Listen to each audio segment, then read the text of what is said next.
Diary. What a great week. My brother Kevin was in town with his family, and we had such a great time with the kids and hanging out. We had a lake day, which everybody really enjoyed, and it was so fun to have them in town for a staycation and hanging out. I've realized in my adult years how important that sibling relationship is, and how blessed we are to have a family that loves being around each other and spending time with each other, and how blessed we are that the people who have married in, Tammy and Kevin, that we all get along with them too, and we work to make it work. And I'm so thankful for that. And I've also noticed over the last several years that Kevin and I are very different in what we think about things and how we believe. And even though we were raised in the same home, we have very different beliefs on politics and religion and current events and that sort of thing. But it's so fun to have a conversation with him that we can talk about our differences of opinion. We don't feel like we're attacking each other. We don't feel like we're trying to prove something to each other. We're just talking and enjoying the conversation and finding out why the other person thinks that way about a topic, and trying to better understand, give our opinions and where I come at with my opinion. And I really appreciate that we can talk openly. There's not judgment for why the other person believes the way they do. But just kind of it's great to be able to communicate that way, and I'm thankful for that. And I'm even more thankful that we, even with the differences of opinion that are sometimes big differences, we all get along and we can all have fun together. And I'm also grateful that they have kids who enjoy being with ours and vice versa. We have a staycation coming up in a couple weeks with Nathan's family, and super grateful for that family too, because it's another example of we get along well and we all enjoy being together. And I know that is not always the case, and so I think as I get older I become more thankful for those things. I don't know if there's a whole lot else going on, except we celebrated Independence Day this weekend, and what a thing to celebrate. It's kind of a weird year because of COVID and because of what we're dealing with right now in current events.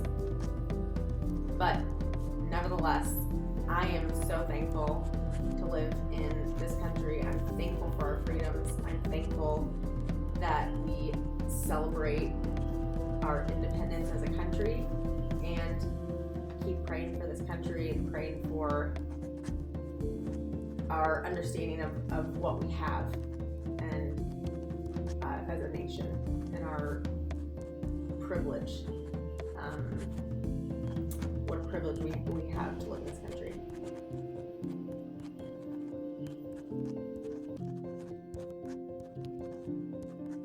Dear Journal, 2 things I've been thinking about this week: prayer and history. With prayer, I was tucking our oldest son Jackson into bed earlier this week, and I asked him to pray, as we do when we tuck our kids into bed, and he says okay, and he kind of snuggles down into his pillow and he folds his hands and he goes, "Hey Google," and then he starts laughing and he goes, "I mean, dear Lord."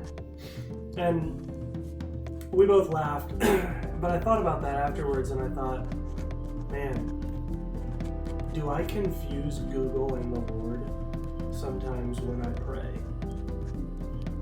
You know, when we talk to Google or Alexa or Siri or any of those helpers that we have on our various electronic devices, we bark out requests to them, and it's aggravating if you get that automated response of, "I'm sorry, I'm not programmed to help with that yet." I wonder if we sometimes think about that with the Lord.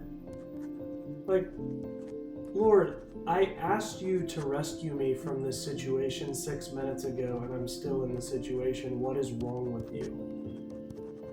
And I feel like, for me, sometimes I can fall right into a pattern of, rather than seeking the Lord in prayer, I'm sort of slingshotting requests at him and expecting him to fire back an answer.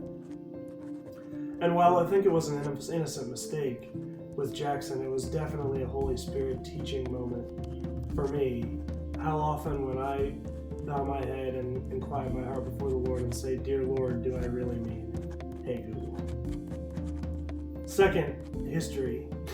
It is Independence Day, and it's one of my favorite holidays, probably second only to Christmas. But I love celebrating our country.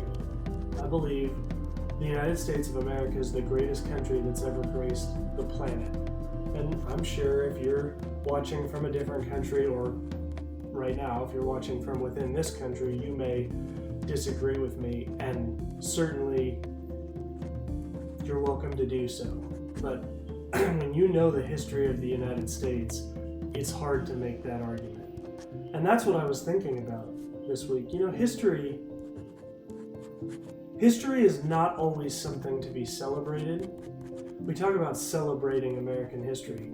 The reality of the matter is, all of American history is not to be celebrated, but all of history should be remembered.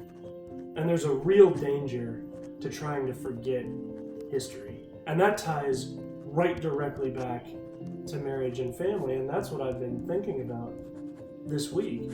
Look, it would be really easy for me to whitewash the decisions that I made in my marriage, to whitewash the infidelity that I had, to whitewash the selfishness and the pride that I had in the first part of our marriage, to just tell our kids, yeah, you know, we've been happily married for X number of years when we talk to them. It would be an easy thing for us to do that. But if Jackson struggles with the same lust and infidelity issues that I struggled with, what kind of love have I shown to him to whitewash over that bad part of my history, instead of being able to be vulnerable and humble enough to say, you know what, I did this and it was wrong. And you need to learn from that so that you don't make the same mistakes that I did. We recognize that as individuals. We recognize that as husbands and wives and parents, that we need to be able to be vulnerable with our kids about our mistakes so that they don't make the same mistakes. That doesn't stop at the family. We need to be having conversations about the history of America and the history of the world, the things that people did that were great, the things that people did that were atrocious. And we should not be afraid or too prideful to praise the good things and condemn the bad things. If for no other reason than so that Jackson and Ryan and Riker and Lincoln and all the other children in their generation can grow up understanding people have a choice. You can choose good or you can choose evil. But if you don't look in the rearview mirror and look at where people have come before you, you're blazing your own trail down a road that's probably already been blazed. And I don't want that for my kids. I want them to have every opportunity to look at what I did, decide the things that were good and decide the things that were bad, and stand on my shoulders to make choices that are better than the choices that I made. Happy 4th of July, everybody. If you served our country, thank you so much for serving. We're so gracious for your thankful for your sacrifice. Just really appreciate all that you guys do. So grateful to live in this country and grateful to have you on this journey along with us. Happy 4th of July.